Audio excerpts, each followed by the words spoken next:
Pienso que no logramos entender qué significa muerte eterna. Bueno, de hecho no logramos entender qué significa eternidad, porque pues el hombre por lo general en su naturaleza no puede comprender eternidad porque las cosas espirituales no pueden entenderse con una naturaleza humana. Y de allí tanta ignorancia de la escritura. De allí que nosotros no logremos comprender la escritura y de allí que la iglesia, o más bien voy a utilizar un término que voy a definir como pseudo iglesia. Este es un término mío, un término en donde yo defino pseudo iglesia a los que piensan que son iglesia, pero realmente no son iglesia. ¿Por qué? Porque la iglesia verdadera va a crecer siempre en el entendimiento de la verdad.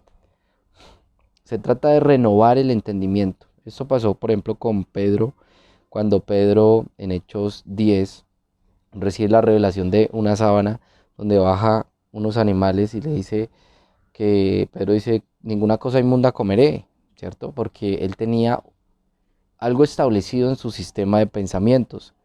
Pedro entendía una cosa, pero él tuvo que renovar su entendimiento a la verdad presente, ¿sí?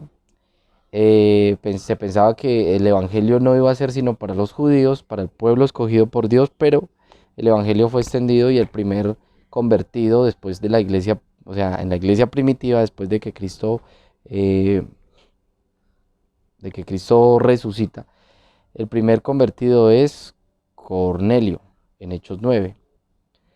Entonces esto nos habla de que el entendimiento de nosotros tiene que ir creciendo cada vez más.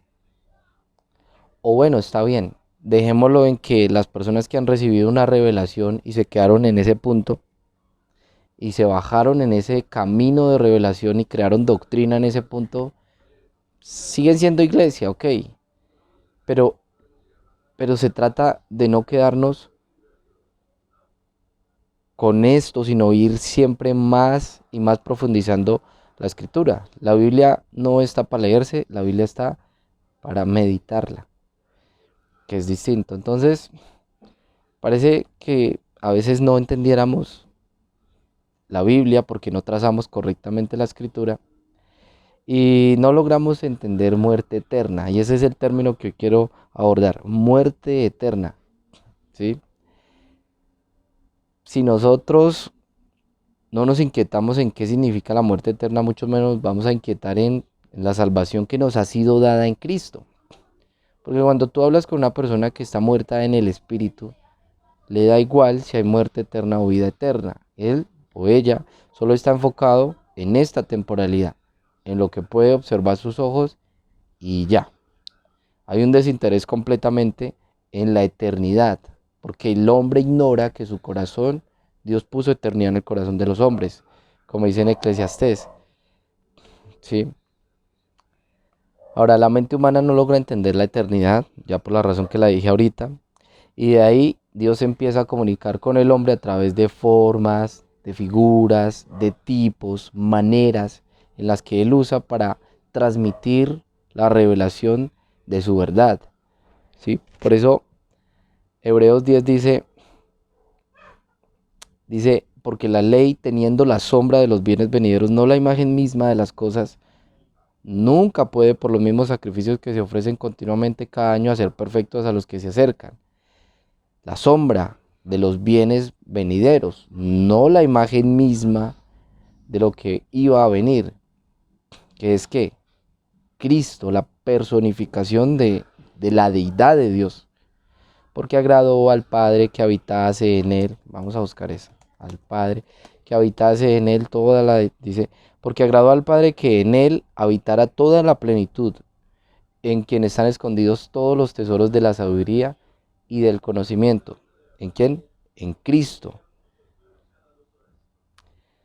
Entonces, si nosotros no entendemos muerte eterna, pues ¿cómo vamos a abordar Ezequiel 18:24, donde dice, el alma que pecare ciertamente morirá? ¿Cómo vamos a abordar, no sé, Levíticos 17? O sea, por lo menos pensemos por un segundo en muerte eterna.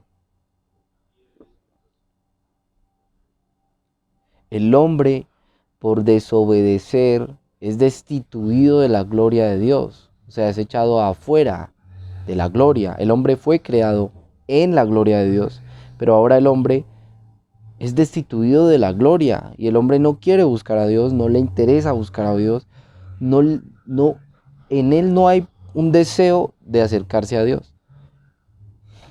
De ahí que Él es el que nos atrae con cuerdas de amor. Nadie por sus propios medios puede querer buscar a Dios, porque eso no puede ser producido por la carne. Una naturaleza caída no puede anhelar, desear Dios, no lo puede hacer. Y se me viene un texto a la mente que es Filipenses 2:12, dice, así que amados míos, tal como siempre habéis obedecido, no solo en mi presencia, sino mucho más ahora en mi ausencia, este es el pedazo que quiero decir, ocupaos en vuestra salvación con temor y temblor. Ahora, cuando yo me ocupo en la salvación, ya he sido llamado por Dios, porque ya estoy movido, ya estoy inquieto a preocuparme o a ocuparme en la salvación. No a ocuparse en trabajar por tu salvación, eso no es correcta interpretación. La correcta interpretación es ocuparse en la salvación, es crecer en el entendimiento de cómo soy salvo. Y eso es lo que quiero exponer en este video. Lo primero es que Jesús en la cruz nos sustituye el alma. Lo que Jesús hace en la cruz es una cosa que se llama proceso de expiación. En Levíticos 17:11 dice, porque la vida de la carne en la sangre está, y yo os la he dado para hacer expiación sobre el altar por vuestras almas. Y la misma sangre hará expiación de la persona. Ahora, ¿qué es expiación? Expiación es la eliminación de la culpa. Ahora, cuando fue dada la ley, también fueron dados los ritos, porque en la omnisciencia de Dios se sabía que la ley no podía ser cumplida. No podía, el hombre no podía cumplirla. Y cuando ustedes estudian desde la salida de Egipto hasta el monte Sinaí, se van a dar cuenta que la gracia de Dios siempre estuvo. La gracia es eterna, la gracia es Cristo. Cuando fue dada la ley, antes de eso el pueblo dice, Naasen haber diver Adonai, Hashem haber diver Adonai. Todo lo que tú digas que hagamos, haremos. Lo que digas que hagamos, haremos. Eso fue antes de que la ley fuese dada. Entonces, la ley es la respuesta del orgullo del hombre, de pretender alcanzar las demandas de Dios, que no puede y nunca podrá hacerlo, mientras esté incorporado en este cuerpo, porque es necesario que este cuerpo corruptible se vista de incorruptibilidad. Si no fuese necesario, entonces no estaría escrito eso. ¿Dónde está escrito eso? Porque es necesario que este cuerpo corruptible se vista de incorruptible. 1 Corintios 15:53. Porque es necesario que esto corruptible se vista en corrupción y esto mortal de inmortalidad. ¿Sí? Entonces crecer en el entendimiento de lo que nos ha sido dado en Cristo es importante, pero partamos del principio. El pecado se paga con la muerte del alma. No hay manera de que Dios pueda perdonar el pecado del hombre. El pecado del hombre no puede ser perdonado a menos que sea en Cristo. A menos que sea en Cristo. Nadie puede pretender que Dios perdone sus pecados por su propia buena conducta, entre comillas, porque el hombre no tiene buena conducta.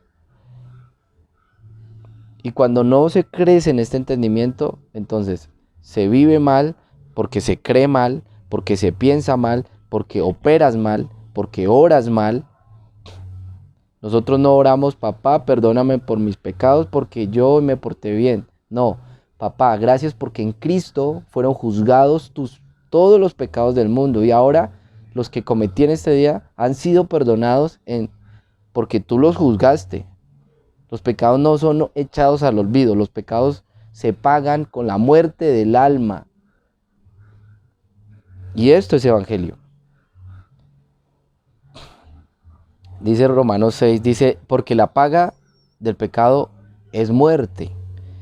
Y en Santiago entendemos que dice la escritura, cualquiera que infringe un punto de la ley ya se hizo transgresor de toda la ley. Y aquí voy a echarle un lupazo, o sea, vamos a profundizar más en esto. Cuando una persona fornica, toma, comete adulterio, etcétera, peca. Pero cuando la persona miente, también peca. Cuando la persona intenta robar, ¿qué pasa? Cuando la persona intenta, solo lo piensa, pero no lo hace, ¿pecó o no pecó? Pecó, porque el pecado está en el corazón del hombre. Por eso Jesús dice, ignoráis que de vuestros, ignoráis, ¿por qué? Porque lo ignoramos. ¿Por qué? Porque el hombre pretende ser bueno, el hombre no es bueno, o bueno, tal vez trate de ser bueno, pero el Evangelio no propone que el hombre sea bueno, el Evangelio propone que el hombre muera, no que sea bueno o malo, no comer del árbol de la ciencia del bien y del mal, no, comer del árbol de la vida, que es mucho más que el bien. Entonces, el hombre ignoráis que de vuestros corazones salen los malos pensamientos, los homicidios, las fornicaciones, de vuestros corazones. Ignoramos esto. Y el hombre ignora que su corazón emana pecado. El hombre pretende que su corazón no peca. Y el concepto de pecados que tiene el hombre y el hombre religioso es pecado externo. Enojo, fornicación, pornografía, o sea, cosas externas. ¿Que son pecados? Sí, pero el pecado está en el corazón del hombre.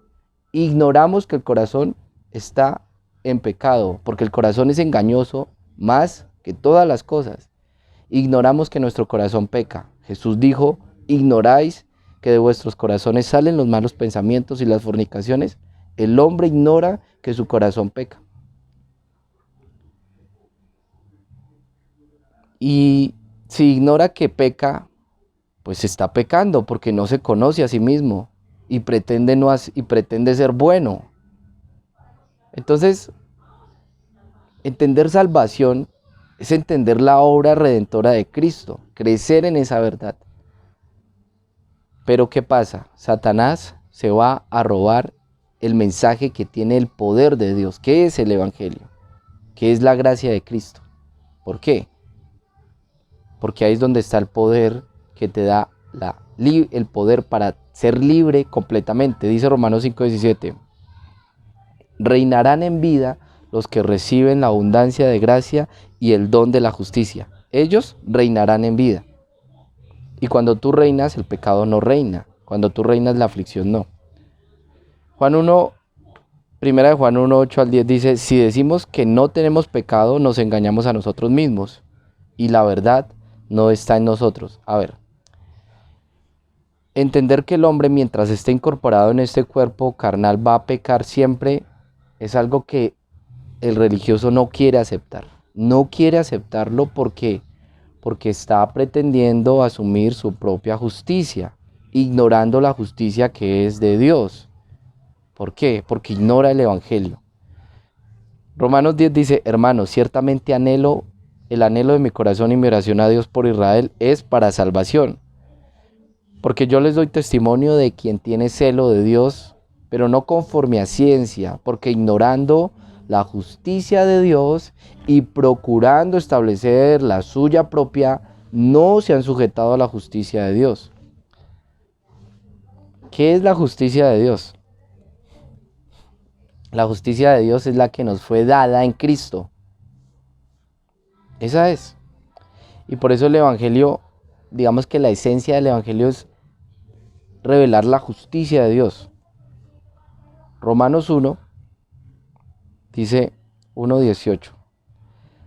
Porque en el Evangelio la justicia de Dios se revela. Cuando tú escuchas el verdadero Evangelio, te es revelada la justicia de Dios que es por la fe. No el pecado del hombre. El hombre sabe que en su corazón hay pecado porque Hebreos 10 dice que Él puso la ley en nuestros corazones. Ya no está la ley en dos tablas de piedra, sino que ha sido puesta, implantada en nuestro corazón. Volviendo entonces acá. Si decimos que no tenemos pecado, nos engañamos a nosotros mismos y la verdad no está en nosotros.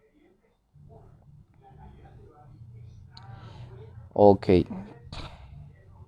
Entonces Dios sabe que nosotros somos una naturaleza caída, ¿sí? Y que merecemos la muerte eterna y que no hay alguna persona que sea justa, no hay ni uno solo.